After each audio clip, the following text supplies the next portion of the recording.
A warm welcome to Lost for Words, a podcast sharing the opinions, glories, and interesting stories of guests. I am your host Jason, and this week I am joined by one of Glasgow's finest barbers, Exaucé Imbo. Exaucé himself is known as ExTheBarber. He is the owner of the ExStudio, as well as being the CEO of the X Treatments range of barbering and hair care products. At just 21 years old, he has cultivated a loyal clientele, including numerous football players such as Jermaine Defoe, Leon Balogun, Moussa Dembele, Odsonne Edouard, and his family friend Karamoko Dembele. Exaucé talks to me about his start in barbering, growing up in the Ibrox area of Glasgow, and working his way towards owning his own shop. Despite his success, he remains incredibly grounded and humble, and this comes across in our conversation. A quick housekeeping note before we get started. Please leave a rating or a review wherever you get your podcasts, whether that be Apple, Google, Spotify, Podbean, or any other platform. It's the best way the podcast can grow and better content can be produced for you, the listener. It's your listening experience that matters the most. But enough from me, now on to today's episode of Lost for Words.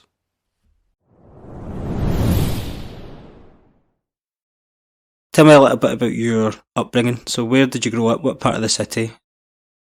I grew up in Ibrox Govan. I grew up right on Govan Road.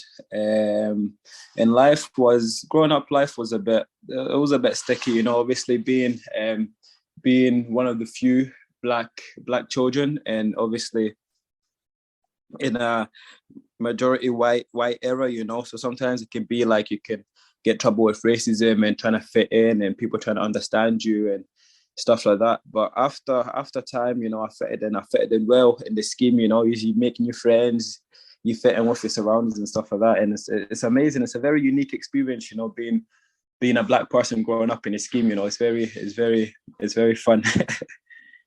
Did you have any sort of bad experiences of racism growing up? Yeah, absolutely. Not to the extreme, but obviously you will get like say code names and stuff like that, especially with the name I have, Exaucé. Yeah. Like I remember growing up, I hated the name. Like I'll be in school, say primary school, and then obviously when the teacher's going through the register, they'd be like, all right, John, Michael, Abby, then they'd be like, X, and everybody would be looking like, well, what's going on here? You know what I mean? So then every time I try to explain my name to someone, they'll always go, oh, it sounds like exhaust pipe. Your name sounds like exhaust pipe. And just growing up, everybody used to just call me exhaust pipe. And obviously growing up, I used to hate my name, you know, I used to hate it. But then now realizing I've got a very unique name and it makes me grateful for that now. Yeah, I was going to ask, how have you changed over time in terms of embracing your culture and your background? Because I think I would be the same. So I'm mixed race. So I'm half Jamaican, but I would say I'm far more aware and proud of it now than what I would have been even in my early teens. So how has that been for you? Obviously when you're younger, you're obviously trying to fit in. Like I was born in Congo, but I grew up in Scotland, so I'll class myself as Scottish. You know what I mean? Like obviously I'm an African man, but I'll class myself as Scottish because I grew up here. You get me? Like the food I eat, the people I hang out about with, and everything. Like I'm pretty much Scottish, you know. So growing up here, you're trying to fit in. But the problem is, as a black man, they always see you as like an outsider sort of thing, innit? Yeah. And I think back then, racism was much more severe than it is now. You know, obviously after all the protests and all the things that's been happening recently, it's obviously calmed down a little bit. But compared to back in the days when obviously like say the gang life and the Ned culture was really, really, really, really strong in Scotland, especially in the scheme as well. Like trying to fit in was a bit hard because as a black man, they'll always see you as an outsider, and you always try your best to, you know, try and mold in and stuff like that. And I think I did do a good job of it because culture-wise, you're always trying to learn more and you're always trying to embrace everything, you know. Like I remember one point, like you're trying to I was so intrigued into, because obviously where I'm from, it's just about like back then it was just the gang life, the this, the that, the this, and I was really like intrigued into it. I was really like, I just wanted to be in it so I can fit in, sort of thing. I was like, okay, if I'm in this, they'll maybe accept me more and stuff like that. And luckily I didn't go down that route, but obviously back then you're just like, I just want to be accepted. I do think it is much better now as well. Like the society in general is much more tolerant than it used to be. I still think Yeah, definitely. we've a way to go, but it is compared to even 10 years ago. It is much better. Oh, definitely. So, how did Mr. Exhaust Pipe become interested in barbering? well, it first started when I was 14 years old. My dad used to have a barber that would come over to his house and cut his hair, and I was really intrigued by it. Like I would always look closely and how he would do it, the different techniques and stuff like that. And in my head, I was just thinking, I can do that. I can do that. You know what I mean? Like I can do that. Then obviously I just found some rusty clippers somewhere in the house. I was just abandoned somewhere. I just found some rusty clippers and I just started cutting my brother's hair.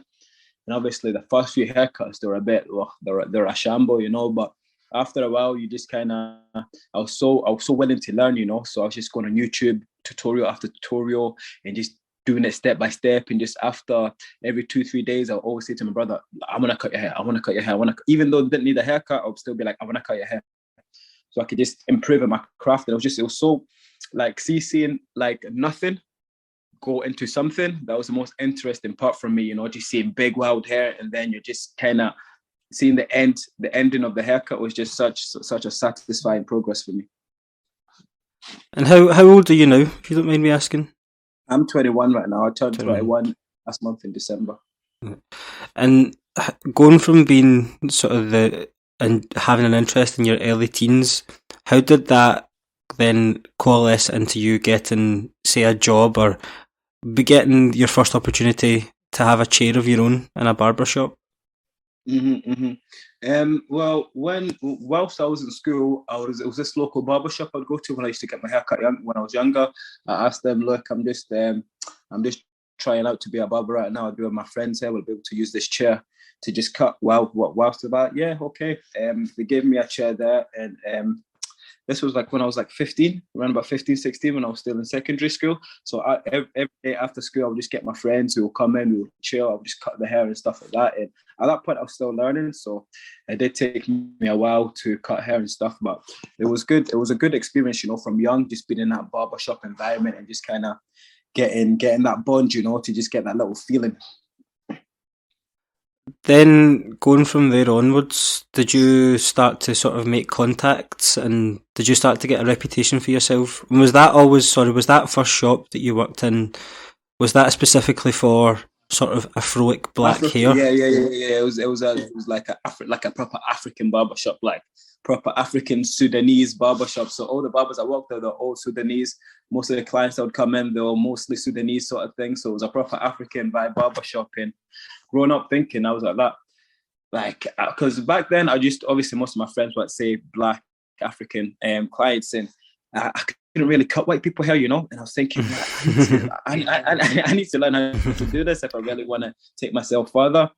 And then from then, I was thinking like, I need to maybe work in a white barber shop, just get a little feel on that and see what the difference of the environment is and stuff like that. And that's when I applied in Rebel. When I was 16, I remember I applied first time, and I didn't get in first time.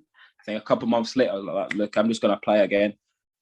And then I said, look, I'm a young barber. I really want this opportunity. I think it'll be great for me, and I think I've got lots to offer for you. This, that.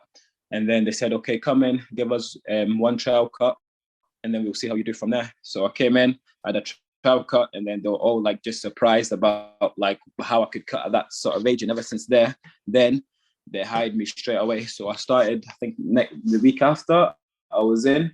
And then from going from like, say, you know, African barbershop to working like a proper professional rebel barbershop. I had like 15 barber chairs. Everything was all tidy, was all neat, was all done professional. They had a whole system, this, that. And like for me seeing that, I was like, wow, there's a big contrast here, you know, compared to like say different barbershops and different level of services you can provide to the clients. I thought it was just cutting hair, but with this Rebel, it was much more than just cutting hair. It was like the service and everything else you could do with it as well. I was like, wow, I was amazed. I would assume most listeners to this would be white people. So how would you describe the difference in white people hair versus black sort of Afro hair? for me, because I grew up and I started with cutting Afro hair, so Afro hair would naturally be easier for me.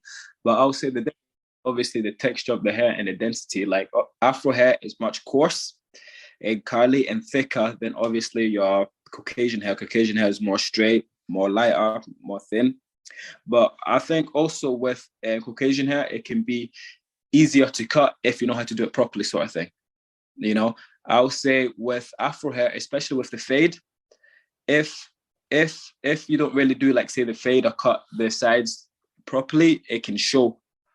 It can really show, but not as much on say Caucasian hair. But I think with Caucasian hair, if you don't do like say the scissor work correctly, or if you don't do it properly, so I think that will show as much like say the scissor marks or the thinning marks in the hair and stuff like that.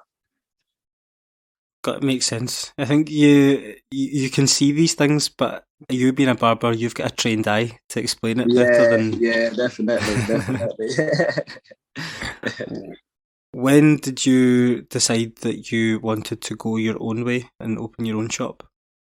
It was 2020, so I think it was during the first pandemic. You know, I think it was early 2020. We got hit with the corona pandemic, this that, and I was working in Frequency Barbershop in Mary Hill, and then I was just thinking to myself like, I think this could either be the worst time or the best time to start doing my own business, because I was thinking like after hopefully if this is all done soon, there'll either be a really high demand of people getting a haircut, so I'll automatically be busy, or I won't be busy at all, sort of thing.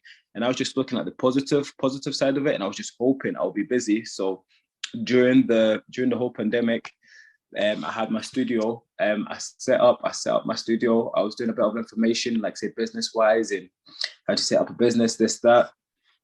I set my studio, and then it was ready for I think say July time, when everything was back open, and then it's just been busy ever since, you know. So I'm really grateful for that.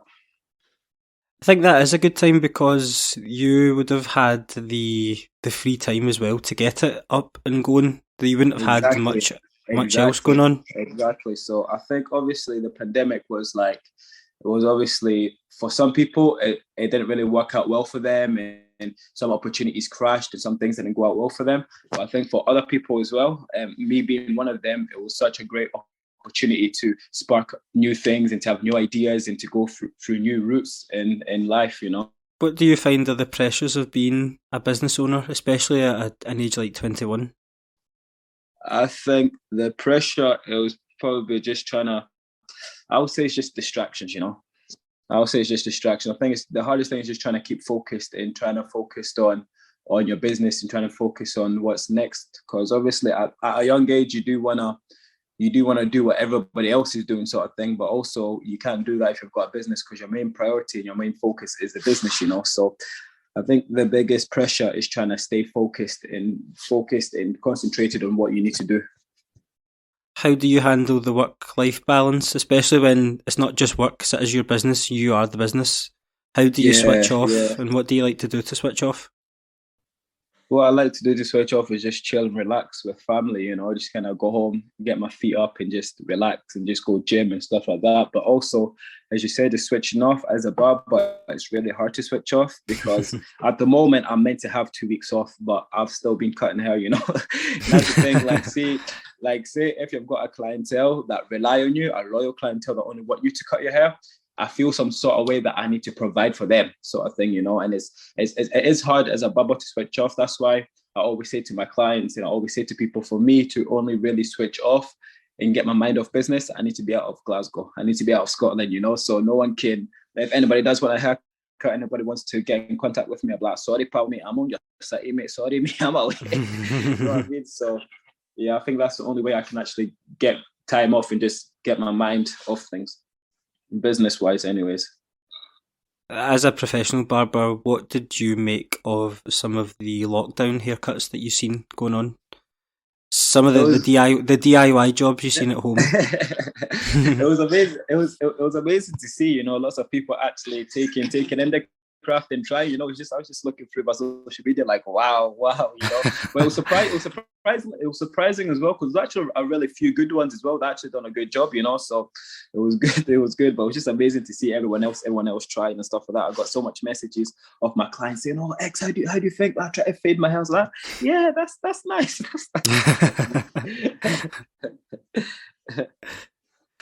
How did you? So you're well known for having some sort of famous clientele, but how do they become clientele? How do you get introduced to these people in the first place, or do they find you, or do you get in touch with them? Because that is what interests me quite a bit. Because do these sort of people, quote unquote superstars, will they put into Google like Afro barbershops Glasgow and they find you, or is like word of mouth? Just how does it, so say like someone like Odson Edward, how did you come to meet him? How did he become a client of yours?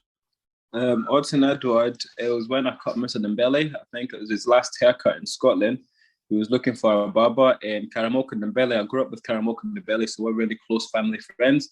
And I've been cutting his hair for a good while now. And Karamoka Dembele referred me to Musa Dembele. And then I cut his hair. And then Musa Dembele referred me to Odson Edward and to the other Celtic footballers. I think it was probably like 2018, around about 2018 time. So from there, it was just kind of word of mouth and referrals. And if you do one person, they'll tell another person and stuff like that. So it's just kind of, after one, it just grows sort of thing, So that's a good thing. And so with like a client like that, do you treat them any differently? But is your, like, the way that you approach a conversation with someone like that, would that differentiate between Odson Edward or your average punter on the street? Nah, they're all the same people, Yeah, like obviously you see these people on TV and they do this, to do that, but at the end of the day, they're all the same people, and I charge them all the same prices and I treat them all the same way. Like, you shouldn't treat someone else different because of this, that. I treat everyone all the same way. I want everyone that sits in my chair to feel special and to feel as if they're getting that 5-star treatment, no matter who you are, So I like to treat everyone the same way. Good man. And then what about Jermaine Defoe? What's the story with him?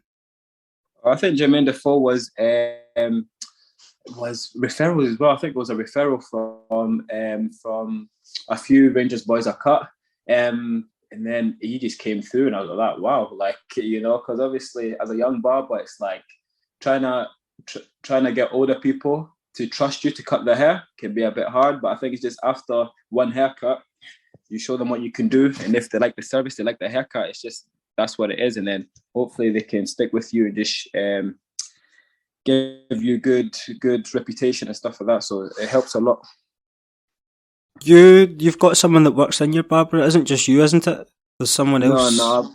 Yeah. I've got 2 barber chairs right now, and the other person that's occupying the other chair is Martin Desta, aka Desta Cuts. So he started, I think, when about April time last year, and he's been here for nearly a year now, and he's been smashing it ever since. He's done a few your so-called high-profile clientele and stuff like that, and he's been doing great, and I love his dedication, his work rate, and his the thrive he has as well to work for the brand is amazing.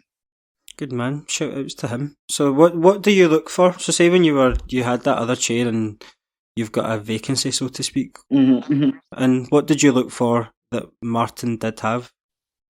Well, first of all, was having the passion in the craft, having the passion, having the thrive to do better, because I don't just want someone to like say, because this barbershop is a very, very busy barbershop. I don't want someone coming in just kind of, oh yeah, this is my working time and I just want to leave. I want someone to come in and have the work rate to want to work more, to want to work for the brand, and to want to put in the all for the brand, not just kind of be half-hearted. And so I think and everything I wanted in someone, he had it. And I was really focused on him, and I was like, look, I really want you to take this chair. And ever since he came in, he hasn't really disappointed me at all, So he's got the dedication, he has a work rate, and he has a passion in the craft as well. And he always wants to learn more. And learning is a big thing in this craft as well, because no matter how good you think you are, there's always room for improvement. It's the same with myself, it's the same with anyone else. And it's amazing, he always has that as well in him. So I was like, yeah, you're the right guy. That is, in my opinion, that's what separates sort of successful people from those who aren't. I think a constant desire to improve. I think you should never ever look at yourself as being the finished article. Yeah, That no never, matter never. no matter how many famous people's hair you cut, you can always look to improve yourself. And I think that's good that you've Yeah, got that mentality as well. yeah, definitely. Especially as a young man as well. Like I do have a lot going on right now, but at the same time, it's like what's next from here, sort of thing, And I'm still learning on the job, and I've still got a few things I need to improve on and stuff like that. But it's all about self awareness, and just knowing what's best for yourself and moving on forward with that. As you said, it's never the finished article, So that's it. You've also got a product range. Can you tell me a little bit about that?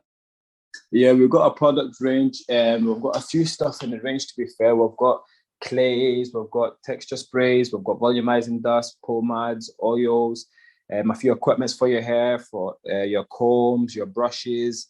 We've even got do rags and stuff like that. So we've got lots of products in the range as well. So you can get that online at xtreatment/store www.exstudio. You've come a long way, but have you faced any like significant challenges that you thought would have maybe been a proper bump in the road? Has there ever been anything that's caused you to doubt yourself? Um, um, I wouldn't. At the moment, I wouldn't say really. I wouldn't really say at the moment, because I'm quite a positive person. I always like to look at the bright side of things, even if things are not going well. I always like to get that mentality of what can go better, what can go well, sort of thing. Because even if there is, say, bumpy roads and stuff like that, like say if you're always in a negative mentality, you're always going to be stuck there. You're never going to see what can be better. So it's always good to look at the other side and say, yeah, this is the better side, or yes, this is what can happen and stuff like that. So it's always good to have the positive mentality, but not really. I would say probably the bumpiest was at the start, trying to, like, because obviously I was learning and my haircuts wasn't the best, and obviously like getting criticism and stuff like that, obviously like it didn't really make me feel good. But at the same time, that's what built my confidence, and that's what built me as a character, like say people laughing at your cuts, or people not wanting you to cut their hair for some certain reason and stuff like that. And I think that helped me to build my character for who I am now. And see, through the lockdowns, when was your shop ever enforced to? Obviously, your shop would have been forced to be closed. What did you Yeah. do in those periods to get yourself through?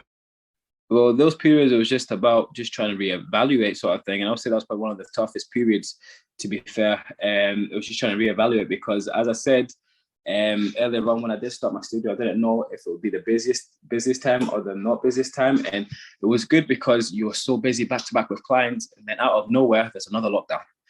And then you're shut for a couple months, and then you're back open again, shut for a couple months, and it's really inconsistent, and it can be hard as well, especially when you've got clients you're trying to cut, and when you've got a business, you've got to try and grow, when you've got staff, you've got to try and keep a hold of your staff and stuff like that as well. It was very difficult, and especially as being a new business owner as well, I'm still learning on job as well, so obviously trying to learn other stuff and trying to get grants and trying to get this, and it was very difficult. Sometimes it can be a bit tough, but we went through it, and I think that was probably one of the toughest periods, to be fair. Yeah.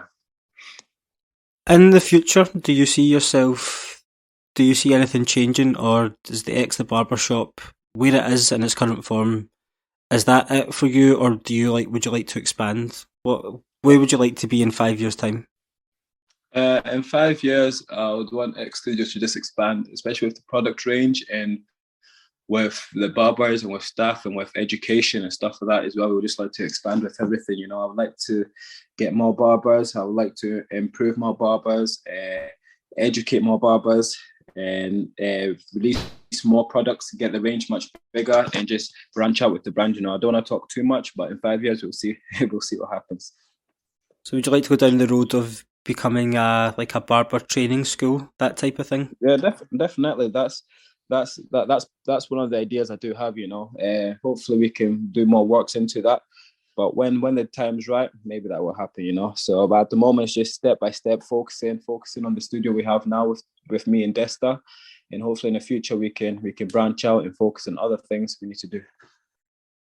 How do you think, or why do you think the demand for sort of Afro barber shops is increasing in Glasgow? Because I don't remember it being. I'm 26. I don't remember it being the same way, having the same demand even 5 years ago. So what do you think has Yeah. changed?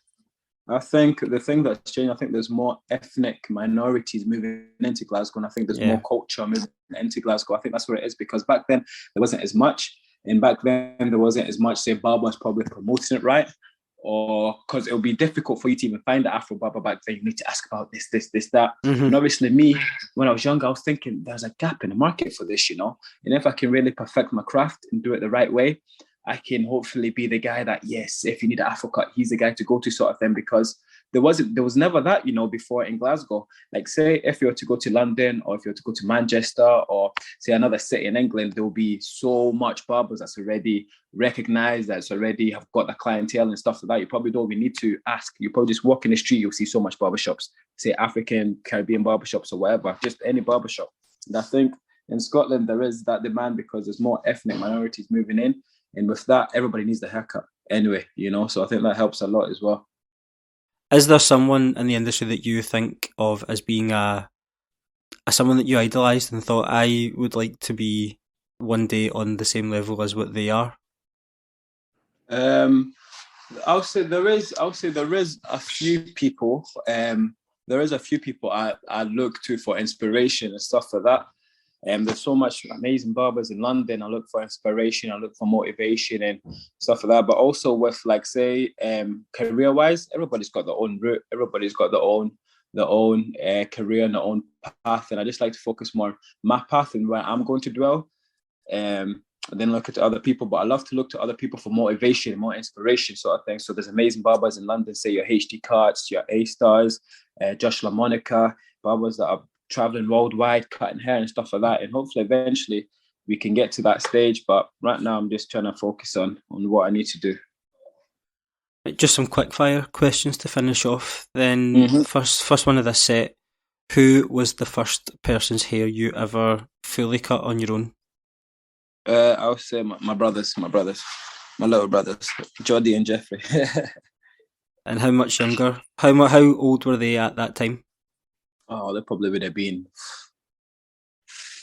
probably 8 and 12, something like that. So they were really young. Do you remember the first ever cut you did when your shop opened? I actually can't, because I think I was still doing cuts in the shop, I think, whilst I was doing it up as well. So I don't know if that will count, but I don't think I can remember. It was probably one of my friends or something like that, if I can remember correctly, but I can't remember. Who was your first, quote unquote, famous client? I would say Karamoko Dembele. Yes, he said that he's your family friend. How is he getting on? How's he getting on with his injury? Oh, he's getting on well. He's back training. At the moment. So things are looking good at the moment. He's back training, he's back on his feet, and he's recovering well. He did have a good time off there with obviously the injury and stuff like that. But 2022 is looking much better for him, and hopefully he could just try and keep his body fit, keep himself fit. And now it's just trying to get his fitness up and get the ball back at his feet. Just try and get the touch again. Because obviously when you're not playing football for a good while, it could be a bit difficult to try to keep up with the training and stuff like that. But 2022 is looking much better for him. Good. He was starting to really come on. It was a shame that injury happened. There's never a good time for an injury, but I think he was really trending in the right direction. And then definitely, especially when it was getting more game time and stuff like that. And it seemed like the manager had confidence in him in the preseason and stuff like that as well. And at that very moment of time to get an injury, it can be very, very heartbreaking. Good. Hope he's back soon. And then my next question: if you had to choose, do you have a favourite client, so to speak, or that it's just a pleasure to have them all? It's a pleasure to have them all. I think every single one of my clients, I all love them, and it's good to just have, especially when you're a busy barber, it's good to have all your clients and knowing how patient they can be for you, even though you can't be available all the time. And I really appreciate every single one of them, because sometimes when you're busy, it can be a bit of frustration. Everybody wants me to cut the hair, sort of thing. But I always say to myself, I'd rather be busy than not busy. So I'm very grateful for every single one of my clients. Of course. And see, obviously your shop is in Ibrox. Did Did you grow up supporting one of the teams here, or are you a fan of a team further afield? Well, I'm from Ibrox, so I've got no choice. You probably know the answer to that. I've got no choice, but I grew up in Ibrox, so I am a Rangers fan. You know, I am a Rangers fan, but I'm more a Chelsea fan. I keep up more with Chelsea. I'm a Chelsea than I would say Rangers. Like Chelsea and Rangers are my team, but I'll say I'm more into Chelsea than I'll say Rangers. I've got my sort of family that are in London, so my dad's like the Jamaican side of me is mainly based in London, and of friends down there that are of African descent. I never really understood how big Chelsea were, especially seeing French speaking Africa. Chelsea are huge. Oh, huge! And I think that's why that was because my dad's a Chelsea fan. No, my family was a Chelsea fan. I think naturally it was brought into me, but I don't know why. It's I think they all say that one of the big sort of the catalyst for it was Drogba to start with. But even then, definitely Drogba, definitely. When Eto'o signed on loan for that 1 year, even that was insane. An insane reception. Yeah.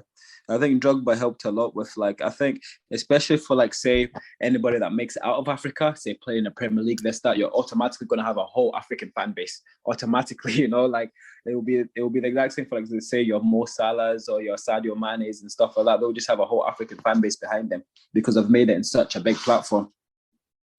Absolutely. And then my last question would be, what would your advice be to Say you were speaking to someone who was also 14, the same age you were, and was considering the same path as you. What would your advice be to them? First of all, just keep learning, you know, keep your head down and keep focused on first of all, you need to know what you want to learn and then learn it, you know, and just keep learning. Even though you may have a bit of criticism and stuff like that, just make sure you're focused on what you want to do and just keep on going, you know, there may be a few stumbles through the route, but make sure you get yourself back up and do what you need to do, you know. First of all, is learning and getting yourself out there to people, you know. Don't just wait for people to come to you. You get yourself out there to the people, try and reach out to the people, get out of your comfort zone and ask people, oh, can I cut your hair? And, you know what I mean? Just make sure you're really demanding and you're really hungry for it. So just keep going. Good man. And where can people find you on social media? Instagram, ExTheBarber.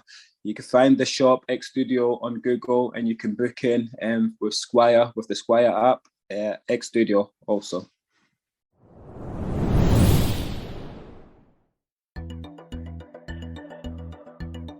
And that's a wrap.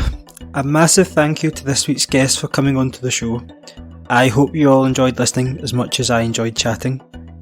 All of the relevant social media accounts can be found in the show notes. The usual bits and pieces from me to see you out.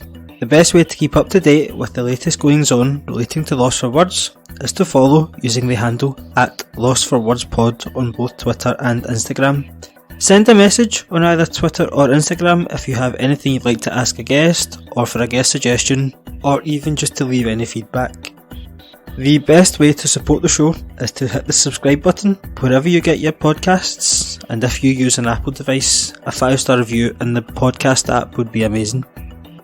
If you like what you hear, tell someone. Word of mouth also helps us to grow. Finally, to round off, all of your support and continued listening is genuinely appreciated. It means a lot to me to have you on this journey too. I am your host Jason, and I hope to have you back next week for another episode of the Lost for Words podcast.